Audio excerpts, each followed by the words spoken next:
Como é se relacionar com uma pessoa que é totalmente narcisista? Porque o narcisista, ele tem o costume, na verdade, de fazer as pessoas sentir dó dele, né? O que faz a pessoa viver em um ciclo, né? Ou seja, o narcisista, ele se retroalimenta, né, da outra pessoa, dando continuidade a esse ciclo. Por quê? Porque o narcisista, ele não tem coragem de terminar a relação, né? Porque o homem que é narcisista, ele quer sempre ter a pessoa à disposição, né, dele. Por quê? Porque ele não quer perder, na verdade, o seu objeto de satisfação. Então é por isso que esse ato é totalmente retroalimentável e cíclico, né? Ou seja, é algo que não finda, né? Ou seja, ele não abre mão, né, da sua vítima, e ele faz a sua vítima se tornar muito mais dependente dele. A vítima, ela entra numa espécie de, vamos dizer assim, um vício, né? Por quê? Porque é um vício que é misturado com castigo e recompensa, né? É uma espécie de morde e assopra, né? Ou seja, uma hora está bem, outrora não está, né? E depois volta novamente, ele entra nesse ciclo de novo, ora está bem e ora não está. Então, ele entrando nesse ciclo com a vítima e a vítima com ele, um vai se alimentando do outro. O interessante dentro desse aspecto é que a vítima, ela sente tanta pena do narcisista que ela não vê como narcisista, ela vê alguém, na verdade, que precisa tipicamente de ajuda, né? Então, por exemplo, ela sempre vai justificar todos os atos do seu agressor. Ora, ele faz isso porque eu fiz algo errado, ele me maltratou porque, na verdade, eu desrespeitei, ele foi ríspido comigo, ele foi grosso comigo porque eu fiz por merecer. Então, a vítima, ela não percebe, na verdade, o gaslighting que ele está fazendo com ela, mas ela entende esse gaslight, na verdade, como forma de carinho e proteção e ciúme. Ele briga porque ele tem ciúme, mas na verdade é totalmente ao contrário. Como ele vê a sua vítima como suprimento, ele não tem somente um suprimento, ele tem vários, na verdade. Então ele sempre vai manter a vítima nesse ciclo, tá?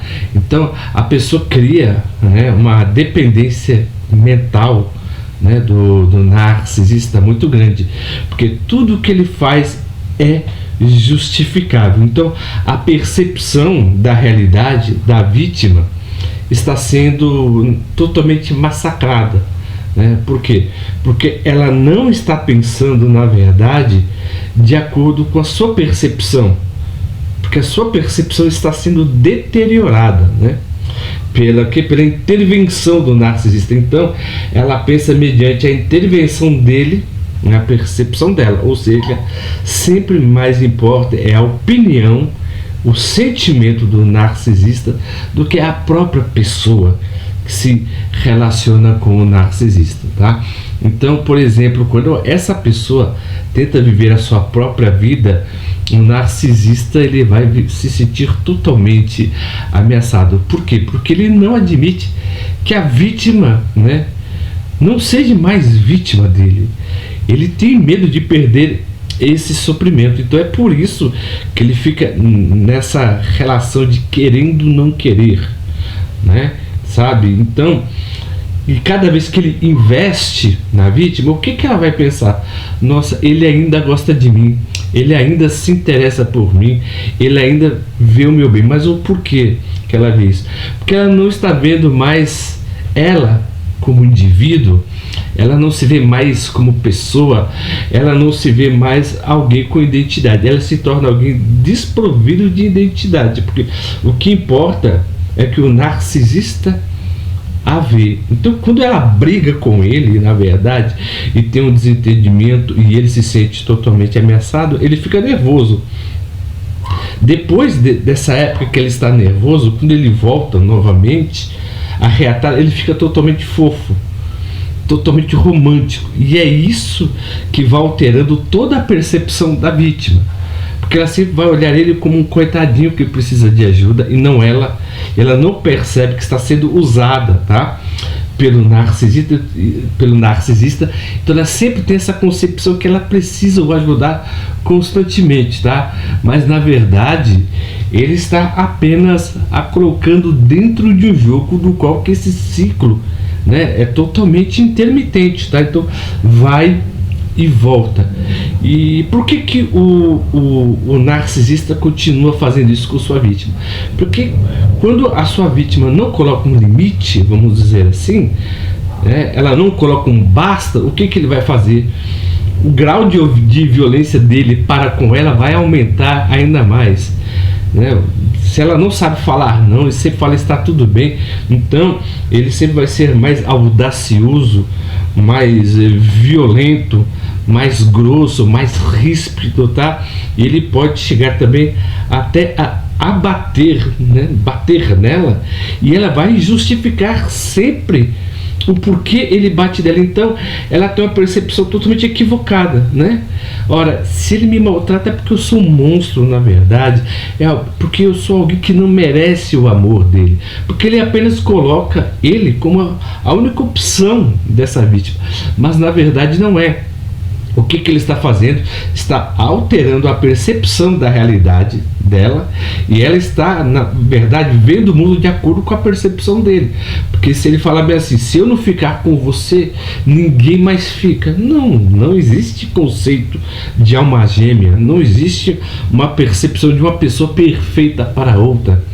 As pessoas, na verdade, não amam umas às outras porque merece. O amor não é caso de, sabe, assim, de aceitar o outro mediante, sabe, porque merece.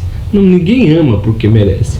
O amor é um ato, na verdade, de desmerecimento.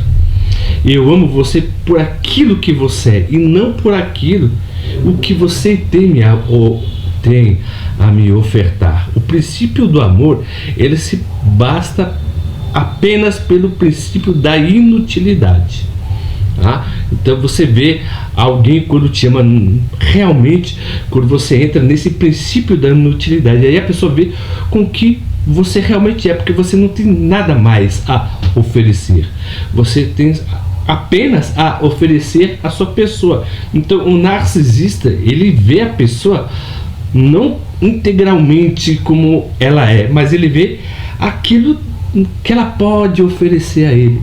Ele vê as benesses, ele se vê na vítima, né? Ou seja, ele se vê na vítima daquilo que ela pode lhe dar, aquilo que ele não tem. Ele não tem sentimento, sabe? Ele não beira, por exemplo, a um psicopata, mas ele é um mimetizador. Ele replica a emoção da pessoa. Então ele quer a emoção daquela pessoa. Então, como ela não dá, ele se vai culpar ela por não ocupar esse vazio totalmente tenebroso que ele tem. Ele tem uma carência de self muito grande. Então é por isso que o relacionamento do narcisista com a sua vítima é totalmente cíclico e intermitente. Enquanto que a pessoa não olhar para si, não se valorizar como pessoa e investir na sua própria vontade, em vez da vontade daquele que o oprime, essa pessoa estará abrindo uma porta, na verdade, para a sua liberdade. A liberdade é um passo de cada vez. A pessoa vai se descobrindo, tá? Vai descobrir um mundo que tem dentro de si novamente, e descobre a própria liberdade e autonomia. Quando a pessoa descobre essa liberdade que foi roubada pelo narcisista, esse é o primeiro passo para a sua liberdade. Se vocês estão gostando dos vídeos que eu estou postando, por gentileza, se inscrevam no nosso canal, aperte o botão das notificações e dê um joinha para ajudar o nosso pequeno trabalho. E como sempre, viu, eu agradeço o carinho e a atenção de todos que estão nos prestigiando vendo esse vídeo, e até a próxima.